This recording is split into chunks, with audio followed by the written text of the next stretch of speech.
Bonjour, Céline Kubnik, avocat au barreau de Paris. Je vais vous expliquer le PACS mode d'emploi, sa conclusion, sa dissolution et comment fait-on quand on se sépare pour liquider ses intérêts personnels, patrimoniaux ou encore fixer les droits des enfants. Qui peut conclure un PACS? Toute personne de même sexe, voire de sexe différent, à l'exclusion des membres de la même famille et à l'exclusion des gens, vous en doutez, préalablement pacsés avec une autre personne ou mariés. Comment conclut-on un PACS?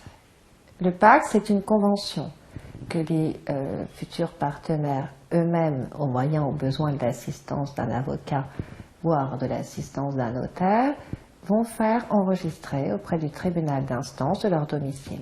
Précision étant faite que si vous optez pour une convention de PACS rédigée par un notaire, c'est un acte authentique qui se passe d'un enregistrement par vos soins, le notaire effectuant toutes les démarches.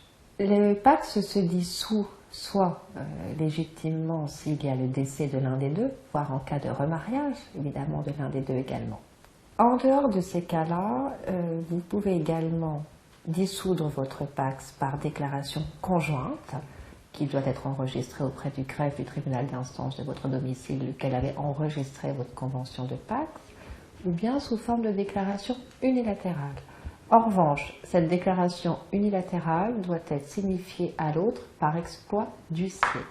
Cet exploit d'huissier étant ensuite adressé en copie au greffe du tribunal d'instance, de sorte à informer le greffier de la volonté du partenaire pacsé de se désengager de façon unilatérale.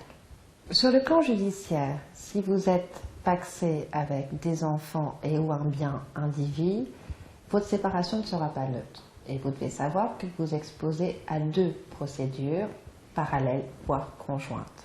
Pour ce qui concerne le sort des enfants, vous pouvez l'un et ou l'autre saisir sur requête le juge aux affaires familiales, avec ou sans l'assistance d'un conseil en vue de voir fixer les modalités de l'autorité parentale, notamment la résidence de l'enfant et l'éventuel droit à pension alimentaire.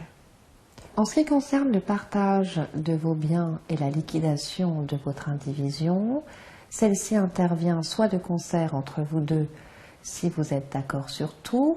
Elle sera obligatoirement dressée par devant notaire dans l'hypothèse où vous posséderiez un bien immobilier.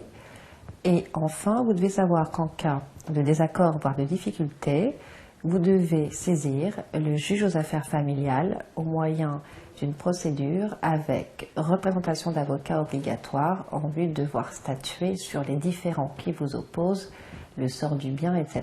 et de finalement liquider vos intérêts patrimoniaux. Voilà, j'espère vous avoir éclairé sur le PACS mode d'emploi, sa conclusion, sa dissolution et ses principales conséquences.